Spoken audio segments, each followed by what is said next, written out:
Welcome to the Great Detectives of Old Time Radio, Boise, Idaho. This is your host, Adam Graham. In a moment, we're going to bring you this week's episode of Mr. and Mrs. North. I do want to encourage you, if you're enjoying the podcast, to please follow us using your favorite podcast software. I also want to talk to you about my ebooks, All I Needed to Know I Learned from Columbo, and All I Needed to Know I Learned from Dragnet. Each examines the careers and histories of 7 great fictional detectives and policemen and life lessons that can be learned from them. They are available as audiobooks through either audible.com or the Apple Podcast Store and wherever fine ebooks are sold. But now, from August 9th, 1944, here now is Pam Keeps Out of Trouble.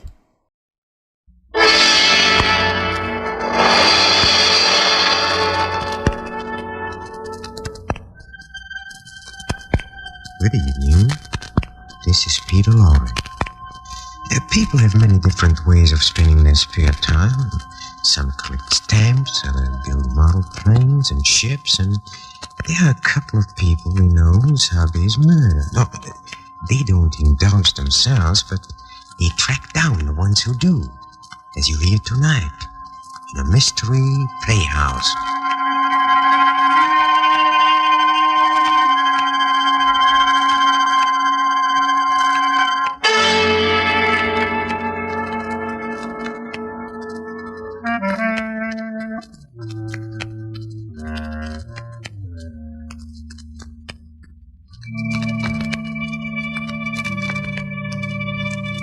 Tonight, the Mystery Playhouse calls back for a return engagement those 2 lovebirds of crime, those babes in the underworld, Mr. and Mrs. North.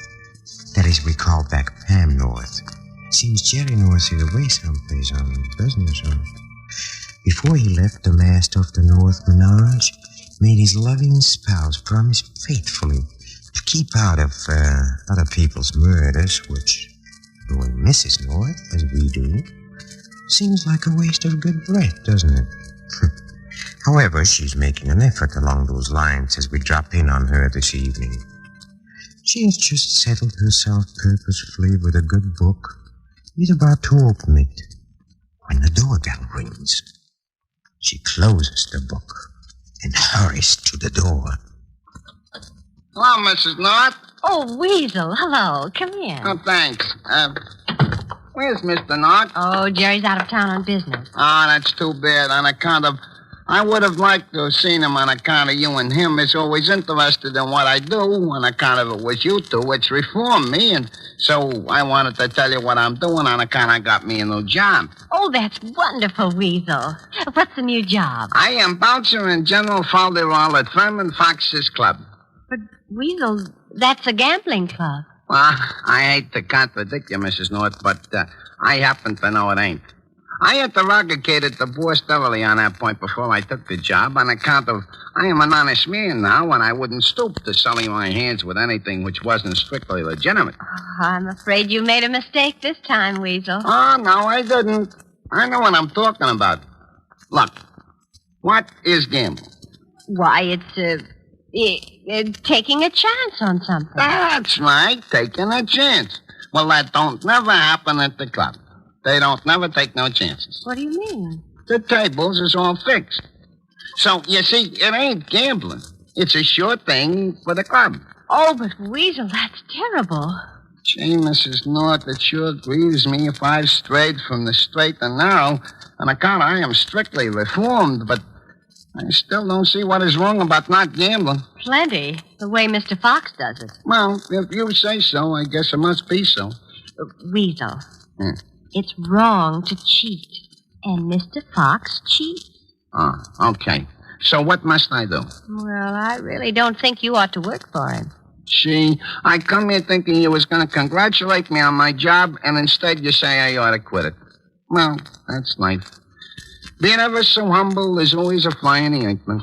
I'm sorry, Weasel. Oh, well, what is what is. I shall abdicate myself for Mr. Fox's premises forthwith. Oh, that's wonderful. I wonder how he's going to take it, though. Look, Mrs. North, Would you maybe be so good as to tender in my resignation for me to Mr. Fox on account of maybe he'd take it better from you? I wouldn't know exactly what to say. Well, of course, Weasel. I'd be glad to help you. Ah, gee, thanks, Mrs. North. Of course, I did promise Jerry I'd stay clear of people of questionable character while he was away. But I know he'd want me to help you. And anyway, Mr. Fox's character is something like the not gambling. What do you mean? Just that he's not a questionable character. Because as far as I'm concerned, there's no question about it. He's all bad.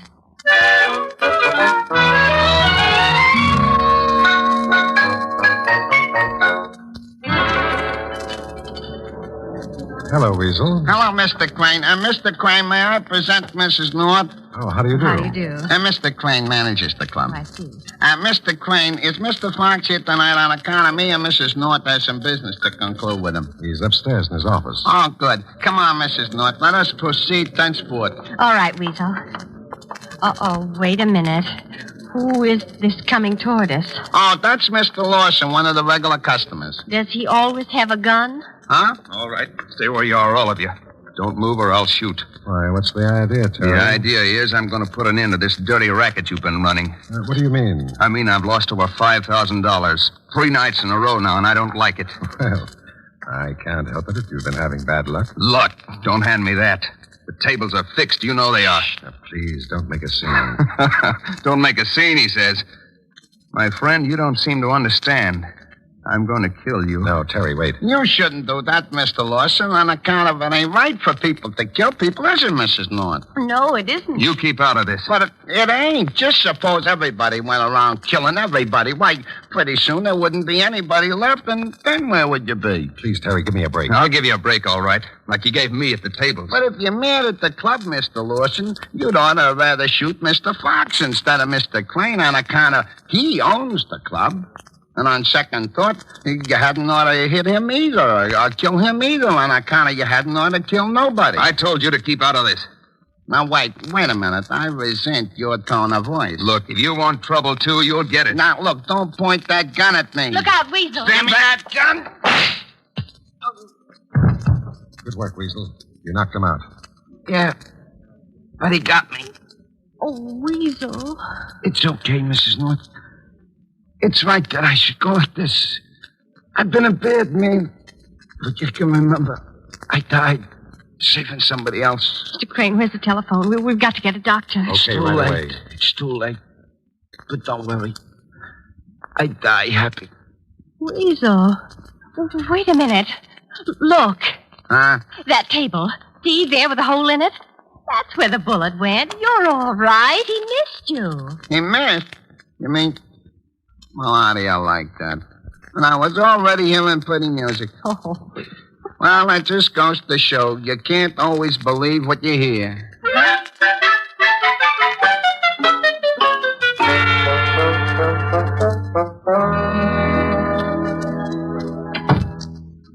Mr. Fox, this is Mrs. North. Delighted. Sit down, both of you. What was the commotion downstairs, Weasel? One of the customers got peeved with Mr. Crane on account of he dropped $5,000 3 days running. $5,000. Yeah, so we decided the tables was fixed, and so we decided Mr. Crane ought to be fixed, and so we decided to fix him. With the gun. What? Yeah, only I removed it from him forcefully, and we tied him up and left him in a coat room. Indeed. So Crane owes his life to you, eh? Well, well. And I am indebted to you for preserving the manager of my club. Well, Weasel, it looks like you rate a bonus. Oh, I don't want no bonus, Mr. Fox. Huh? What? Why not? Well, that's what I want to see about. You tell him, Mrs. North. Mr. Fox, Weasel would like to resign, if you don't mind. Ah, looking for greener pastures, eh? Huh? Greener pastures? Oh, no, it's just that, suppose you decided to make a new start in life, Mr. Fox. Only after you did, you found out it wasn't. You'd want to too, wouldn't you? Yeah, want to what? Resign. Except you wouldn't, of course. Resign? No, decide to make a new start. Only he did, so he does. I hope you don't mind. I beg your pardon? It's okay, Mr. Fox. I never can understand it neither, except, of course, I ain't very bright. But is it okay for me to quit? Well, if you're not happy here... Oh, it ain't that I'm not happy. It's just that, well, like she told you, whatever she did tell you, it's like that. Oh. Oh. Well, I'll think it over. Okay. And I sure hope you decide to let me quit. And that's what I'm going to do.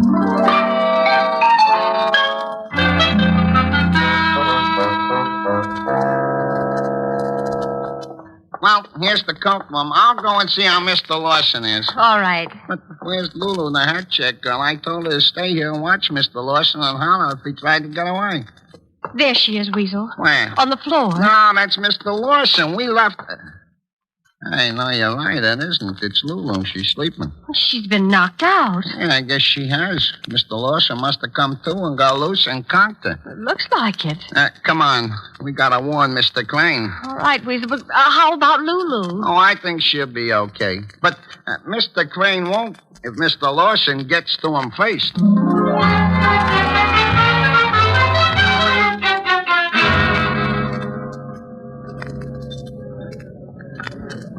Doesn't seem to be in here at the table. No, that's funny. He don't seem to be no place. Wait a minute. There's his wife. Maybe she knows where he went. Come on. Oh, hello, Mrs. Crane. Weasel, you're just the person I want to see. Where's my husband? You took the words right out of my mouth. What? I was about to interrogate you on the same point. Oh. Haven't you seen him? A little while ago, but not since Mr. Lawson escaped. Well, who's Mr. Lawson? One of the customers which wants to shoot Mr. Crane. Oh. Well, if you find Kenneth and he hasn't been shot, tell him I'm looking for him. Okay. You don't seem very concerned about your husband's life. The only concern I have about anyone killing him is that it would keep me from having that pleasure myself. Maybe he went upstairs to see Mr. Fox. Well, let's go see, Weasel. If you find him, tell him I'm waiting. What has she got against her husband? Mitzi McGilroy. Who's she? A dame which Mr. Crane is infatuated with. Oh, I see. Mr. Crane is all the time plying upon Mitzi all kinds of expensive gifts, which Mrs. Crane thinks it ought to be by rights tended at her. Well, no wonder she doesn't... What's the matter? Look, Weasel. The bottom of the stairs. Why, it's... Mr. Crane. Looks like he's had an accident. Let's see. His neck seems to be broke. Or something is broke, anyhow. On account of... he's dead. Oh, Weasel. He must have fell down the steps. Mm-hmm. Fell or was pushed.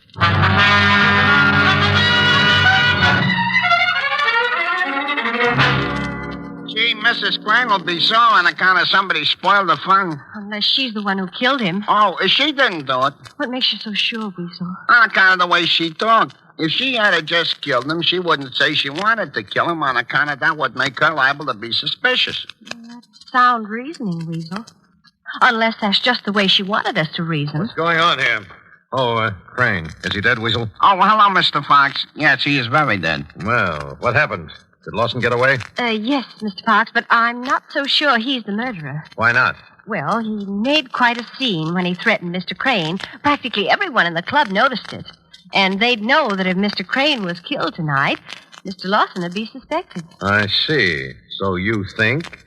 Any enemy of Mr. Crane might have taken advantage of Mr. Lawson's threat. Yes, quite possible.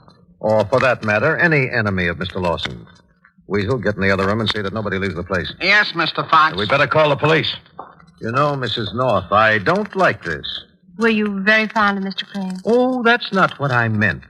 But murder in the club, bad for business. Very bad for business.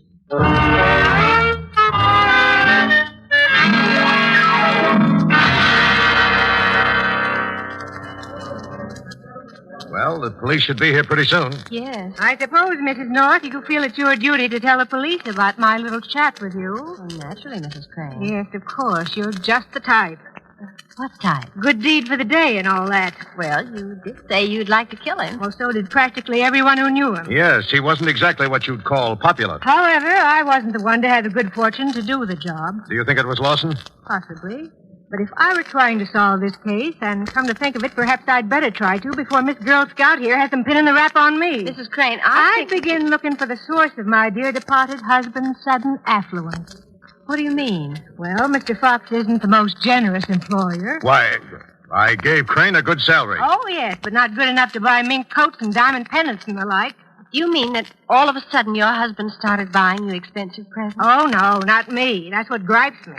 He bought them for that dizzy little McGilroy dame. Oh. And it would be very interesting to find out just where the money came from. Maybe he was blackmailing someone. And the blackmailer killed him. Perhaps. At any rate, it's a thought worth toying with. So you see, Mrs. North, the case isn't quite as simple as you might like to make it. Gollies, what is it? I just thought of something. It is simple. It's very simple. I know who killed your husband, Mrs. Crane, and I can prove it. Really? Only there's one thing I need, and I think I know how to get it. I've got to go home now, but when the police get here, tell them that I'll be back as soon as I can. It won't be long. But how, Mrs. North, can you be so sure you know who the murderer is? Because, Mrs. Crane, you just told me.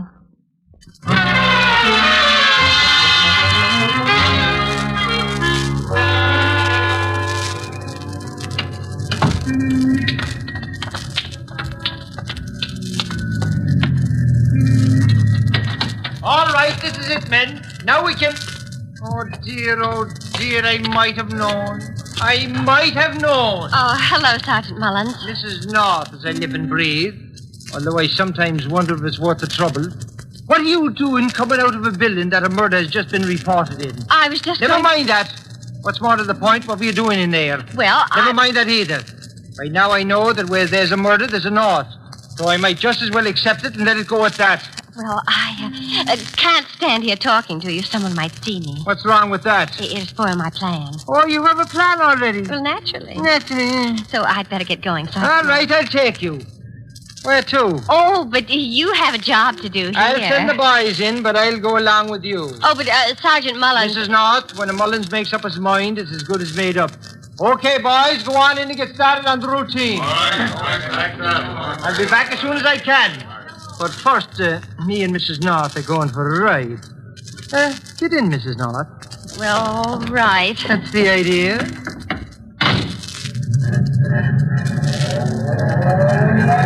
Now, where are you going? Home. Oh, wait a minute, Mullins. You're going the wrong way. Am I now? Yes, I want to go home. So you said. But this isn't the way. I know. I'm taking you to headquarters. Why? Because, Mrs. North, I'm going to hold you on suspicion of murder. What? That's right. Oh, are you joking? Indeed, I'm not. Huh? Didn't I find you myself running away from the scene of a crime? But I had a plan. Sure. A plan to conceal evidence, no doubt. What evidence? Now, how should I know that? With you concealing it. Oh, really, Sergeant Mullins, you're not serious about this. No, I'm not, am I? You can't really suspect me. I'd suspect my own wife if she gave me reason. Come to think of it, since many the time she has. But, Sergeant Mullins... Now, let's not argue about it, Mrs. North. I hate to do it, but duty is duty. You're making a terrible mistake. Well, now, we can't all be perfect, can we? But, Bill, Sergeant Mullins has locked me up. But, Bill, you're a lieutenant on the homicide squad. He's only a sergeant. I see.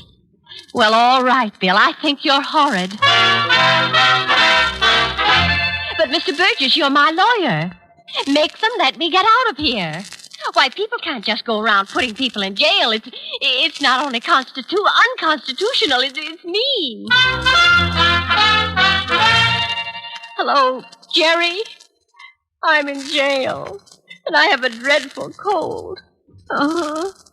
Well, all I did was I didn't do anything. But Jerry... Well, I won't stand for it. Just because I was running away doesn't mean I was running away. And I could prove it if somebody'd only believe me. Hello, operator. Get me the White House.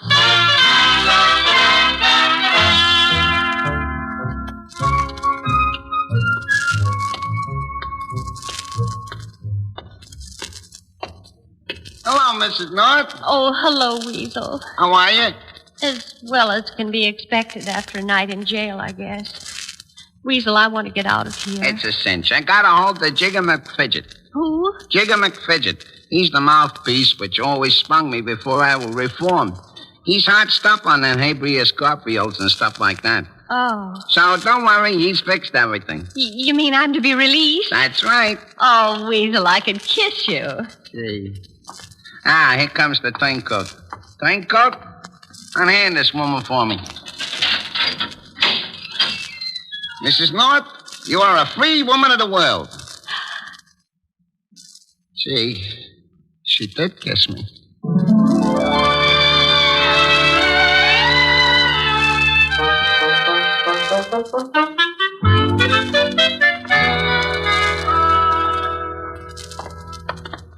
What do you want to see Mr. Fox about? Well, there's one thing I still have to find out before the case is completely solved, Weasel. And perhaps I can find it out from him. Oh. With the police suspecting me, I'd better solve it as quick as I can. Well, here we are. I'll knock. Who's there? Me, Weasel.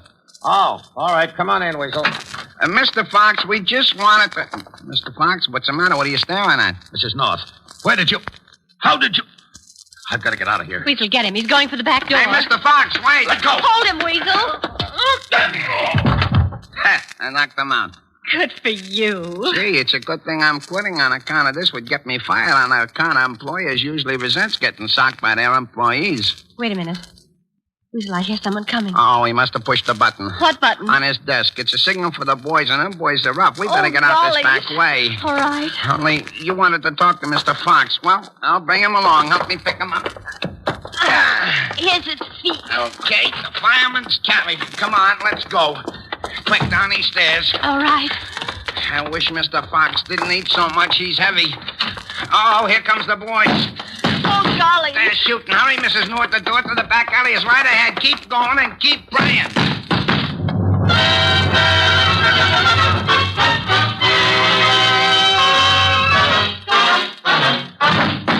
Here's the door. Oh, thank heavens. There's a cab at the head of the alley. Good, we'll try and make it. It's hard carrying Mr. Fox. Can I help you, Weasel? No, just keep going. Oh, here they come. And here we go. Get in, Mrs. North. Start moving. Drive it quick. It don't matter where. Keep down, Mrs. North. I am. Ah, we made it. It's okay, Mrs. North. They're out of sight. Oh, good. Oh, What's the matter, Weasel? I've been shot. I'm dying. Now, Weasel, we were all through that before. But this time it's real. I'm all over blood. Good heavens, you are. I'm dying. Oh, wait a minute, Weasel. That's not your blood. Huh? No, it's Mr. Fox's. The bullets hit him, see? Oh. We better get him to a hospital. Me too. Because even if I ain't shot, I certainly feel sick.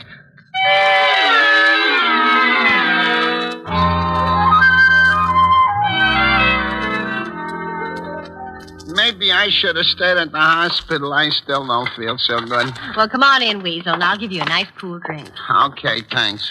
Go on into the living room. I'll be right in.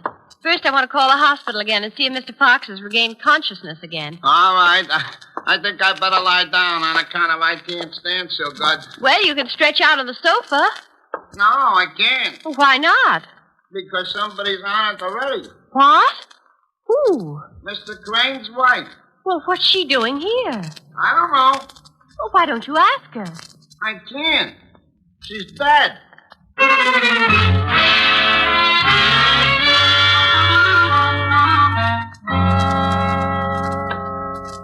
You see, Sergeant Mullins, when Weasel and I told Mr. Fox about all the money that Mr. Lawson had been losing at the club, Mr. Fox seemed very surprised. So you said. Then when Mrs. Crane mentioned Mr. Crane's sudden wealth, I got a hunch that he'd been pocketing some of the club's money and not reporting it to Mr. Fox.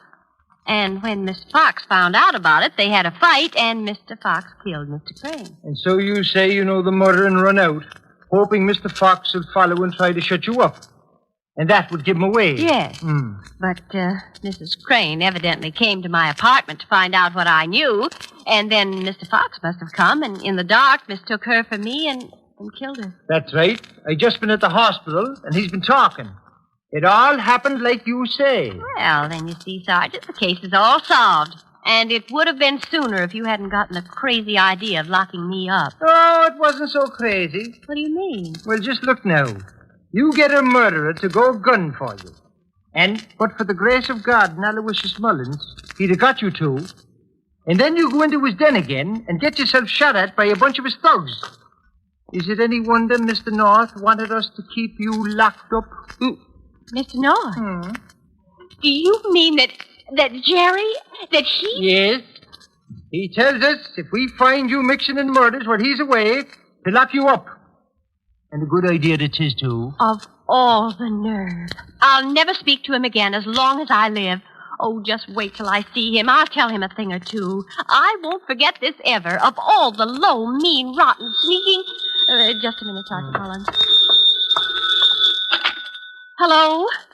Oh, Jerry. Now, listen here, Gerald North. If you think I'm going to stand for your... What did you say? You are... Sergeant Mullins is coming home. Oh, yes, darling. Oh, please hurry. I've missed you so much. Of course, darling. Oh, wait a minute, Jerry. Did you say something, Sergeant Mullins? Oh, I was just talking to myself. Love ain't blind, I was saying. It's dumb.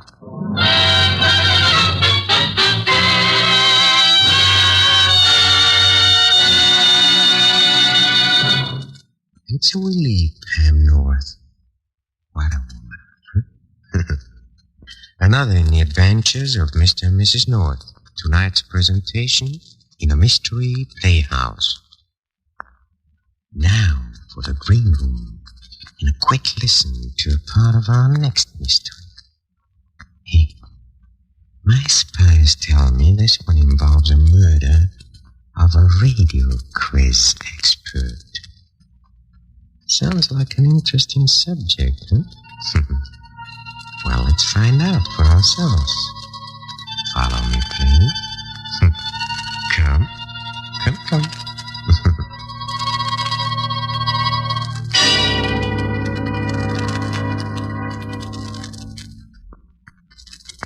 Sid, I want a showdown. Do you want me back? Yes, I do. You're lying. You don't love me. You never did. I like your company, like your looks, and I miss you. The way you'd miss an old pair of shoes. You never noticed me till I left you. Could be. Could be. That's just like you. Absolutely shameless. You have no more idea what love is than... For you, it's Charlie Robinson, eh, Joni? A nice, shiny agency boy, 4 years younger than you. Sid, you... Sid, I want a divorce. Please, Sid, this is no good. Be decent, will you? I'm just thinking of you, Joan. The kid's got nothing but a glossy smile. Wouldn't last a year. That's not true. Sid, will you? No. Your answer to that question is all wrong, Mr. Sherman.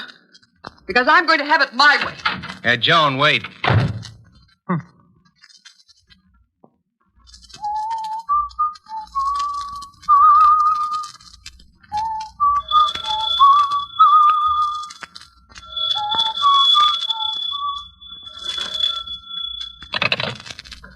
Hello? Oh, Mr. Sherman, Ellery Queen. I'm not disturbing you. Oh, no, not at all, Queen. Got a minute? I'm not taking away from any guests or anything. No, I'm all alone. What's on your mind? The Mock Turtle. What? The Mock Turtle in Alice in Wonderland, who sang Soup of the Evening, Beautiful Soup. Oh, yeah. Well, I know Alice practically by heart. We get questions on it every other week. You're wrong, Queen. The Mad Hatter sang that at the tea table. How about looking it up, Mr. Sherman? All right, I will. Hold on a minute.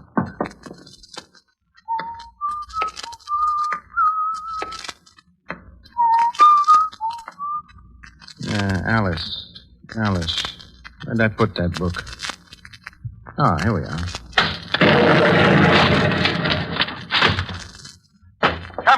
Sherman, what's happened? What was that explosion? Sherman! Operator, get me police headquarters.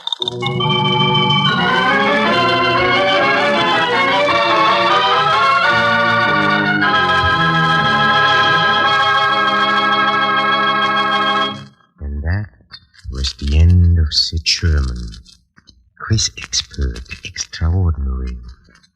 A murder that the master detective Ellery Queen accidentally became a part of. The whole story starts when Ellery, receives an offer to become a guest expert on a well-known quiz program, but thereby hangs another tale. A murder case that you in our audience are invited to solve along with Ellery and his guest detective. So be in your seats next time when we present Ellery Queen and the adventure of the booby trap. This is Peter Lorre, closing the doors of the Mystery Playhouse. Good night. Sleep tight.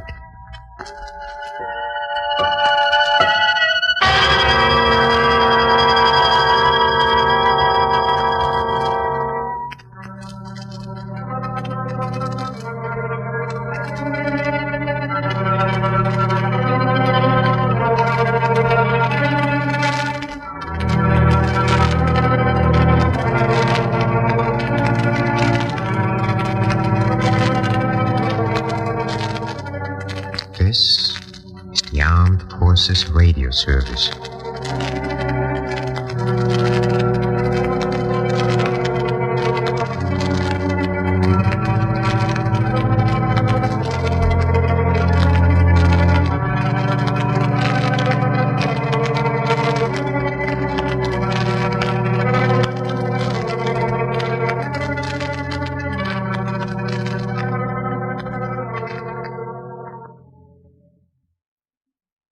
Welcome back. Well, it is really fun to get 2 episodes in a row, and particularly 2 episodes where Pam is working alone. And she did manage, of course, to solve this, and would have done so much quicker without Jerry's meddling. Locking her up seemed a pretty bad tactic, since she not only ended up getting shot at, but had to spend time in jail. I mean, she still got shot at regardless. I love, though, that Jerry's whole plot to contain Pam was foiled by habeas corpus. It was nice to hear a good quality Mystery Playhouse with Peter Lorre. He is really marvelous as the host, and I prefer a Peter Lorre Mystery Playhouse to a network version of an episode any day. The Ellery Queen clip is a nice oddity since we don't have many episodes of that series, and we're actually missing the episode that's previewed. While it's nice when the Mystery Playhouse provides a clip of something we can go listen to, these clips for episodes that don't exist are fun artifacts. Probably my favorite example is that there's actually a clip of The Saint with Edgar Barrier as a preview on one of the circulating Mystery Playhouse episodes, and it's actually the only clip that I've been able to track down of Edgar Barrier playing the Saint. Alright, well, now listener comments and feedback, and Betsy writes over on YouTube regarding the Wilbur Wills matter and just simply says charming. Well, thanks so much. And now it's time to thank our Patreon supporter of the day, and I want to go ahead and thank William. William's been one of our Patreon supporters since February 2016, currently supporting the podcast at the Seamus level of $4 or more per month. Thanks so much for your support, William. And that will actually do it for today. We will be back next Thursday with another episode of Mr. and Mrs. North. Coming up next Tuesday, listen for Operation Danger. But join us back here tomorrow for yours truly, Johnny Dollar, where... I walked outside and hailed a taxi. But then, just as I was about to step into it, I froze. Because I caught a glimpse of somebody walking quickly into the service entrance at the side. And there was just enough light to tell me it was none other than Willie Bemis. I headed back in fast and straight to the door of Crothers' little office. The door of it was locked. Crothers, open up. Crothers. Okay, then I'll open it.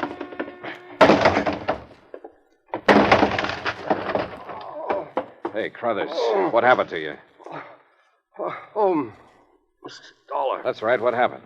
This man, right after you left, he came barging in. That was Willie Bemis. What did you tell him, Crothers? Only what I told you. And it looks like he and I are starting out even. Huh? But this is one race I don't want to end up in what you'd call a dead heat.